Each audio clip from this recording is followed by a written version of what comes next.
अस्सलाम वालेकुम। नए वीडियो के साथ मैं हूं मोहम्मद इब्राहिम अब्बासी। आज सुप्रीम कोर्ट से दो बड़ी अहम खबरें हैं। साइफ़र केस का जो फ़ैसला दिया था इस्लामाबाद हाई कोर्ट ने, उसको FIA ने चैलेंज किया है सुप्रीम कोर्ट के अंदर। और दूसरा जो लाहौर हाई कोर्ट का फ़ैसला था इलेक्शन ट्रिब्यूनल के हवाले से, उसको इलेक्शन कमीशन ने सुप्रीम कोर्ट के अंदर चैलेंज किया है। मेरे साथ दो सीनियर सहाफ़ी मौजूद हैं। वसीम मलिक साहब सुप्रीम कोर्ट के रिपोर्टर हैं, और फैसल अब्बास साहब जो कि हाई कोर्ट के जो है वो कवर करते हैं। हम शुरू करते हैं जनाब वसीम मलिक साहब से। वसीम भाई, फ़ैसला जो चैलेंज हो गया है इस्लामाबाद हाई कोर्ट का, उसके ऊपर क्या कहेंगे? क्या इसके अंदर आपको किस तरफ जाते हुए नज़र आ रहे हैं कि साइफ़र केस में इमरान खान की सज़ा जो है वो ट्रायल कोर्ट वाला फ़ैसला बहाल होगा, या फिर जो है हाई कोर्ट का फ़ैसला बरकरार रखा जाएगा? अच्छा देखिए, मामला साइफ़र का इससे कबल भी मेरे लिए ये बात दिलचस्प इसलिए ज़रूर है कि इससे कबल आपने देखा, आपके हाई कोर्ट से ही आप कवर करते हैं आप लोग, कि इमरान खान की जो तोशाखाना फ़ौजदारी मुकदमे में बरीअत हुई। उसके बाद इमरान खान की जो तोशाखाना के नैब का मुकदमा था, उसमें वो फ़ैसला जजमेंट गालबन मुअत्तल हुई। और उसके बाद हमने देखा कि ये साइफ़र का मामला, तो बाकी पहले दो केसेस को सुप्रीम कोर्ट ऑफ पाकिस्तान में चैलेंज नहीं किया गया, उस पर जो प्रोसिक्यूशन है वो खामोश रही। मगर साइफ़र केस का मुकदमा और इस पर फिर अपील दायर हो गई, और एक्सपेक्ट भी किया जा रहा था। मगर मेरे नज़दीक अगर साइफ़र को इस्लामाबाद हाई कोर्ट से पहले किसी अदालत ने उसके पड़खच्चे उड़ाए थे, तो वो सुप्रीम कोर्ट ऑफ पाकिस्तान था। केस के मेरिट्स पे हम नहीं जाते, उस पर मुतादिद मरतबा बात हो चुकी कि जी वो ट्रायल किस तरह से था और हाई कोर्ट की प्रोसीडिंग्स क्या हैं, आप लोग बताते रहे हैं लोगों को। मगर उस सब में सबसे अहम मामला मुझे 22 दिसंबर 2023 का वो दिन याद है, जब सुप्रीम कोर्ट ऑफ पाकिस्तान में इस्लामाबाद हाई कोर्ट के जस्टिस आमिर फ़ारूक का 27 अक्टूबर का वो फ़ैसला, जिसमें उन्होंने इमरान खान और शाह महमूद कुरैशी को साइफ़र केस में ज़मानत देने से इनकार करते हुए बाकायदा तौर पर डायरेक्शन दे दी थी ट्रायल जज को। और ये भी कहा गया था कि 4 हफ़्तों में एक तो ट्रायल मुकम्मल किया जाए, और दूसरा आमिर फ़ारूक साहब ने तब ये तक लिख दिया था कि प्रोसिक्यूशन के पास बादियो नज़र में इस मुकदमे में इमरान खान के लिए सज़ाए मौत तक के शवाहिद मौजूद हैं। बिल्कुल, यानी वो मामला उन्होंने डिसाइड कर दिया था, एक बड़ा ही ऑकवर्ड किस्म का जजमेंट उन्होंने पास कर दिया। वो judgement Supreme Court of Pakistan में जब चैलेंज होता है तो 22 दिसंबर होती है। चीफ जस्टिस काजी फाजीसा जो मौसम सरमा की तातीलात हैं वो इंजॉय करने बैरून मुल्क होते हैं। सुप्रीम कोर्ट में सिर्फ 3 जजेस उस वक्त मौजूद होते हैं। उस वक्त जस्टिस मंसूर अली शाह, जस्टिस सरदार तारिक मसूद जो अब रिटायर हो चुके हैं, और तीसरे जज जस्टिस अतर मिनुल्लाह होते हैं। ये सारा दिन मुकदमे की समाअत होती है। जो प्रोसिक्यूशन है, जो रिजवान अब्बासी साहब हैं, प्रोसिक्यूटर हैं, वो सामने मौजूद होते हैं। जो इमरान खान के वकील थे सलमान सफदर, वो भी दलाइल देते हैं, और प्रोसिक्यूशन भी दलाइल देती है। और उसके बाद वो जो FIR में कुछ ऐसी दफ़ात भी लगा दी गई थी कि जी बैरूनी मुल्क को भी फ़ायदा हुआ, मुल्क दुश्मन एजेंसियों को भी फ़ायदा हुआ, और उसमें जो 14 साल की सज़ा और सज़ाए मौत की दफ़ात थी, वो सुप्रीम कोर्ट ऑफ पाकिस्तान ने अपने फ़ैसले में उड़ाई थी। सुप्रीम कोर्ट ऑफ पाकिस्तान में वो जस्टिस मंसूर अली शाह का जो फ़ैसला था, उसमें लिखा गया था कि कहीं ये शवाहिद प्रोसिक्यूशन साबित नहीं कर सकी समाअत के दौरान कि जी दुश्मन मुल्कों को कोई फ़ायदा हुआ है। हाँ, उन्होंने वो जो ऑफिशियल सीक्रेट एक्ट की गालबन सेक्शन 2D1 था या कुछ इस तरह से था, उसको कहा कि हाँ सिर्फ साइफ़र को 5D1 अपने ज़ाती मकासद के लिए इस्तेमाल करने के हवाले से जो ट्रायल जज है वो इस मामले को देख ले। और सुप्रीम कोर्ट ने तो ये भी कहा था कि मैक्सिमम जो सज़ा है वो 2 साल के लिए हो सकती है।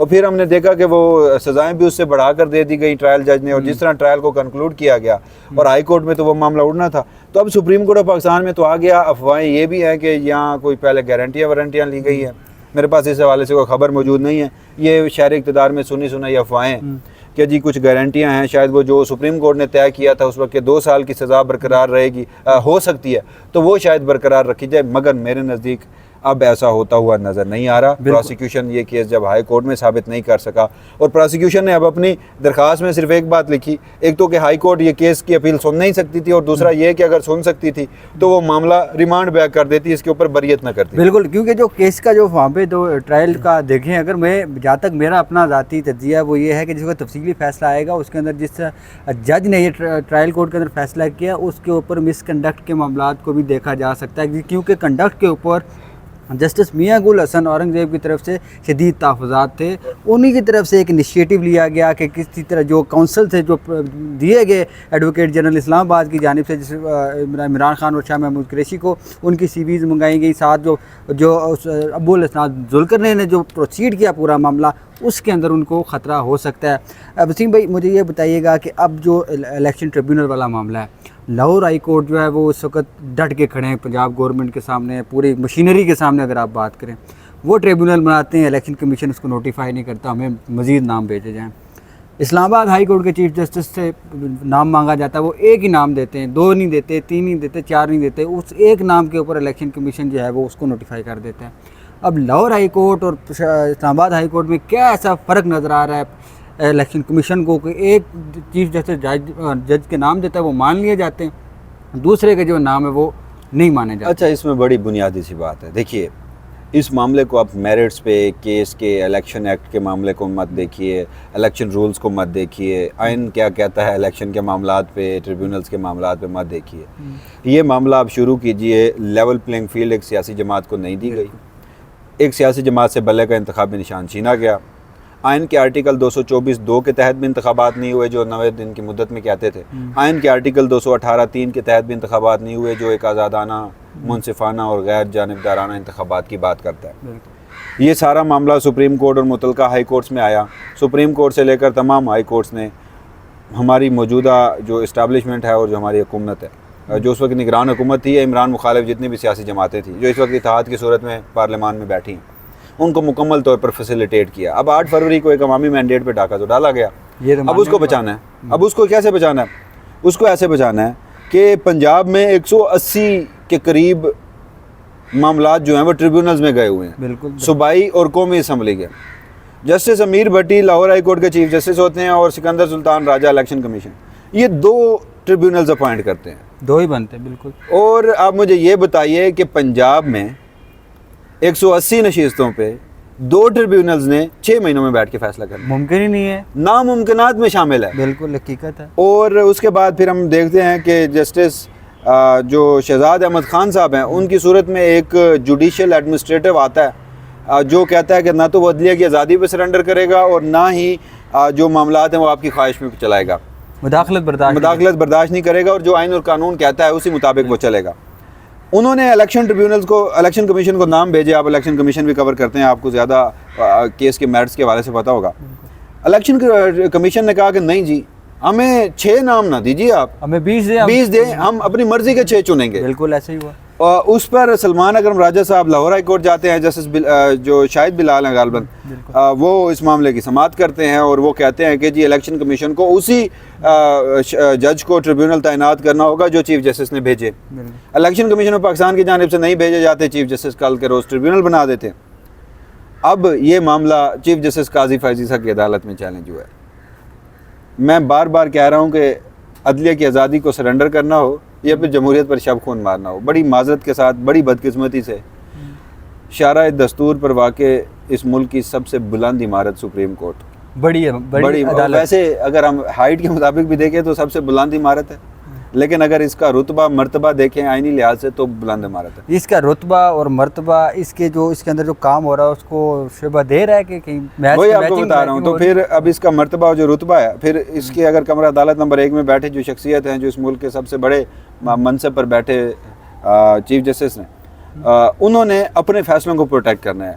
अगर मैंडेट वापस होता है, वापस पाकिस्तान तहरीक इंसाफ को जाता है, तो ये नुकसान जहाँ और बहुत सारे लोगों का है, वहाँ चीफ जस्टिस काजी फैज़ ईसा का है। तो अब ये मामला उनकी अदालत में चैलेंज हुआ है। तो इस मामले पे, जैसे मैंने आपको कहा कि साइफर के मामले पे मुझे नहीं लगता कि इमरान खान की एटलीस्ट वो जो बरीयत है, सुप्रीम कोर्ट वो पहली समाअत पे ये भी नहीं होगा कि उस पर कोई रिलीफ देगी, या इमरान खान का वो जो बरीयत का आर्डर हाई कोर्ट का है वो सस्पेंड कर देगी। बिल्कुल ऐसा नहीं होने जा रहा। 10 लाइनों का आर्डर उन्होंने चैलेंज किया, तफसीली फैसला आएगा। बिल्कुल है, तफसीली फैसला इसलिए उसका इंतजार नहीं किया गया, जैसे आपने कहा कि वो जज के कंडक्ट के हवाले से बातें। और मेरा तो इस हवाले से ये भी ओपिनियन है कि आपके इस्लामाबाद हाई कोर्ट के 6 जजेस ने खत लिखा, बिल्कुल उस खत में उन्होंने जो कुछ बातें की, उन खत में 2 जजों ने खत का हिस्सा नहीं बने, वो जस्टिस गुल हसन औरंगजेब और आमिर फारूक साहब। अब जस्टिस गुल हसन औरंगजेब साहब जैसे जज के कंडक्ट के हवाले से बात कर रहे थे, जब वो ये फैसला डिटेल्ड जजमेंट जारी करेंगे तो मेरी ये ज़ाती राय है कि वो इस्लामाबाद हाई कोर्ट के 6 जजेस के खत से भी ज़्यादा ख़तरनाक मामला होगा। वो मुमकिन है, क्योंकि जिस तरह गौर से उन्होंने चीज़ें सुनी और ये एडमिटेड फैक्ट्स हैं, फैक्चुअल क्यूरीज हैं। अब ये कोई हमारी कोई माजी को बहुत ज़्यादा तारीख पुरानी नहीं है। सुप्रीम कोर्ट ने बैठकर भुट्टो के ट्रायल को भी दुरुस्त किया है। ये तो चंद महीने कबल की बातें हैं, जिस तरह का भोंडा ट्रायल किया गया। तो अगेन जो ट्रिब्यूनल वाला मामला है उस पर मुझे इलेक्शन कमीशन पाकिस्तान को रिलीफ मिलता दिखाई दे रहा है चीफ जस्टिस काजी फैजी साहब। काजी साहब के पास अगर मामला आया इलेक्शन के हवाले से तो फिर कि वो बात करते हैं कौमी मफाद की और असम्बली के अंदर बनाए हुए कानून की वो बड़ी जो है वो पासदारी करते हैं। उनका ये कहना होता है या अक्सर वो समातों के दौरान ये कहते हैं कि जो असम्बली के अंदर कोई कानून बनता है सुप्रीम कोर्ट जो हो या कोई भी अदारा हो उसको उसका एहतराम करना चाहिए। मैं आऊँगा फैसल की तरफ। फैसल, इस्लामाबाद हाई कोर्ट के अंदर जो केस चला, ट्रायल चला सारा साइफ़र का, वो आपने सारा कवर किया। उसके अंदर कहीं आपको लूप्स या लूप होल नज़र आया कि यार कि ये जाके अगर सुप्रीम कोर्ट तक ये मामला जाता है वहाँ पे जो है वो FIA को फ़ायदा हो सकता है और इमरान खान को नुकसान हो सकता है? यार देखें, अभी तक जितना भी साइफ़र का मामला चला है तो मैं आपको अगर 2 वर्ड्स में बताऊं तो साइफ़र केस के पल्ले कुछ भी नहीं है। आप यहाँ से अंदाज़ा लगाएं कि साइफ़र केस के चंद ग्राउंड्स की बात कर लेते हैं जो ट्रायल कोर्ट के अंदर चल रहा था जब इमरान खान अडयाला जेल में थे। हम वहाँ पर जाते थे। वहाँ पर जो प्रोसिक्यूशन है, कुछ पॉइंट्स आपको बताता हूँ। प्रोसिक्यूशन ने वहाँ पर यह मौक़िफ़ अपनाया कि साइफ़र की जो है वो 5 कॉपियाँ थी। 5 कॉपियाँ फ़लाँ भेजी गई, चेयरमैन सेनेट को भेजी गई, आर्मी चीफ को भेजी गई, DGI को भेजी गई, लोगों को जो है भेजी गई, जो मुतल्लिक़ फ़लाँ लोगों को भेजी गई। 5 कॉपियाँ थी। उसके बाद जब मामला हाई कोर्ट के अंदर आया तो हाई कोर्ट के अंदर सलमान सफदर ने इंकशाफ किया कि जी वो साइफ़र की कॉपियाँ 5 नहीं थी, साइफ़र की 9 कॉपियाँ थी। ठीक है, 9 कापियाँ थी। और प्रोसिक्यूशन जो है वो 8 फरवरी के इंतखाबात से पहले इमरान खान को जेल में रखने के लिए बार बार ये मौक़िफ़ अपनाती रही कि उसकी 5 कॉपियाँ थी। जो प्रोसिक्यूशन का अपनी जो दस्तावेज़ात थी, जब हाई कोर्ट के अंदर मामला चैलेंज हुआ तो वहाँ पर इंकशाफ हुआ कि जी 5 नहीं थी, वो 9 कॉपियाँ थी। फैसला आने के बाद ये मुख्तलिफ TV चैनल पे ख़बर भी चली है कि जो मुख्तलिफ अदारों को, सरबराहान को कापियाँ दी गई थी वो वापस कर दी गई हैं, ख़ासतौर पर कौमी असम्बली और सेनेट के अंदर जो कापियाँ आई थी। वो जब ये केस के अंदर डिस्कस हुआ ना कि बाकी लोगों की कापियाँ वो भी वापस नहीं की गई, तो इमरान खान की भी नहीं की गई थी, तो सिर्फ इंक्वायरी शाह महमूद कुरैशी और इमरान खान पर क्यों की गई? तो वहाँ पर फिर उन्होंने खबर चलाई कि नहीं जी वो बाकी लोग जो हैं उन्होंने अपनी कापियाँ वापस कर दी। एक तो ये इस तरह से, और इस केस के अंदर बहुत सारे, मिसाल के तौर पे आप देख लें कि जैसे कि मियां गुल हसन औरंगज़ेब साहब उस दिन बड़े बरहम हुए जिस दिन ये बरियत का फ़ैसला आया। उन्होंने कहा जी आप हमें बताएं कि 1 घंटे के वक्त के अंदर आपने कैसे 77 पेजेस की जो है वो ट्रायल कोर्ट के जज ने जजमेंट दे दी, जो अबुल हसनाज़ ज़ुल्करनैन साहब। और इमरान खान साहब का 342 का जो रिकॉर्ड बयान था वो भी 1 घंटे के अंदर रिकॉर्ड करके आपने उसके ऊपर जिरा भी कर ली और 70 पेजेस के ऊपर जो और 70 पेजेस के ऊपर आपने उस पर जो है वो अपनी एक जजमेंट दे दी। तो ये कैसे मुमकिन है? इसी के साथ ही ये जब आज़म खान जिस दिन अडयाला जेल के अंदर अपना बयान रिकॉर्ड करवाने आए थे, मैं उस दिन अडयाला जेल के अंदर था और तकरीबन उस वक्त उसके रोज़ समाज जो है वो 10:30 बजे तक रात तक चली थी साइफ़र केस के अंदर। मकसद ज़ाहिर है यही था कि 8 फरवरी से पहले इसका फ़ैसला देना है। उसका भी बड़ा इशू था हाई कोर्ट के अंदर, ये भी बड़ा डिस्कस हुआ था कि 3 बजे तक का टाइम है, किस लॉ के तहत एक स्पेशल कोर्ट जाके जेल के अंदर रात को 12 बजे तक वो तो ज़ाहिर है चीज़ें ही जो है वो कानून से बालातर हुई हैं वो सारी चीज़ें। लेकिन उस दिन ये हुआ कि जब आज़म खान उसमें जो है इम्पोर्टेंट विटनेस थे, आज़म खान का बयान रिकॉर्ड हो गया, आज़म खान के ऊपर जिरा हो गई। इमरान खान के वकला को गेट के ऊपर जाकर पता चला कि ये जो मेन विटनेस है इसके ऊपर तो जिरा भी हो गई है और इसका बयान भी रिकॉर्ड हो गया। आज़म खान ने उन्हें बताया कि मेरे ऊपर तो जिरा हो गई। उन्होंने कहा किसने किया है? उन्होंने कहा स्टेट कौंसल ने किया है। उन्होंने कहा स्टेट कौंसल कब मुकर्रर हुए हैं? उन्होंने कहा आप जब पहुंच रहे हैं स्टेट कौंसल मुकर्रर हो गए हैं और स्टेट कौंसल ने मेरे ऊपर जिरा भी कर लिया है। ये ट्रायल था। ये ट्रायल ज़ाहिर है हाई कोर्ट के अंदर तो ज़्यादा देर रुकना नहीं था, लेकिन जैसा कि वसीम ने कहा कि इससे पहले सुप्रीम कोर्ट का जो मेरे ख्याल में 3 रुकनी बेंच था जिसने ज़मानत दी थी और उसमें जो उसने साइफ़र के पड़खच्चे उड़ाए थे, मेरा नहीं ख्याल कि ये सुप्रीम कोर्ट में भी ज़्यादा देर कोई रुक सकता है या यहाँ से कोई FIA अपना फ़ायदा उठा सकती है, मेरा नहीं ख्याल इसमें। बहुत बहुत शुक्रिया दोनों भाइयों का। जो साइफ़र केस का मामला है ये बड़ा दिलचस्प मामला है, क्योंकि जो ट्रायल कोर्ट के अंदर प्रोसिक्यूशन की तरफ से इक़दाम किए गए या जो सबूत दिए गए वो हाई कोर्ट के अंदर उनको तब्दील करने की कोशिश की गई। वो दरख्वास्त भी जो है वो मुस्तरद की गई इस्लामाबाद हाई कोर्ट की तरफ से कि डोनाल्ड लू का जो है बयान हम अदालत के सामने रखना चाहते हैं, जिसकी इस दरख्वास्त को अदालत ने मुस्तरद कर दिया। अब देखते हैं जो सुप्रीम कोर्ट है पाकिस्तान की सबसे बड़ी अदालत है, इसको इंसाफ का गढ़ कहते हैं काजी फ़ायज़ीसा साहब। देखते हैं कि ये किसकी तरफ किस डगर जाती है, क्या इंसाफ देती है, इमरान खान को इंसाफ मिलेगा या FIA या प्रोसिक्यूशन को जो इंसाफ मिलेगा। अगले व्लॉग तक हमें इजाज़त दीजिए। अल्लाह हाफ़िज़।